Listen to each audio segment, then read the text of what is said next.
नमस्सर्वेभ्यः। अद्य वयम् एकस्य बुद्धिमान् शिष्यस्य कथां शृण्मः। काशीनगरे एकः पण्डितः वसति स्म। तस्य समीपम् एकः शिष्यः आगच्छति।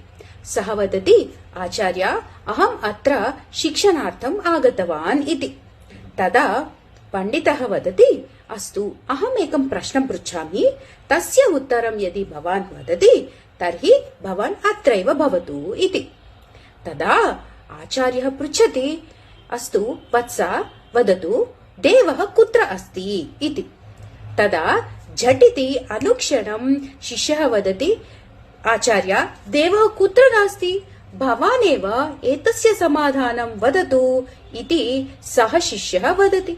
सन्तुष्टः गुरुः किं वदति? सः वदति, सत्यं, देवः कुत्र नास्ति, देवः तु सर्वत्र अस्ति, देवः सर्वव्यापी अस्ति। अहं बहु सन्तुष्टः, भवान् अत्रैव वसतु, शिक्षाणाम् अत्रैव करोतु इति सः पण्डितः वदति। कथमस्ति कथा? सम्यक् अस्ति खलु? राम राम।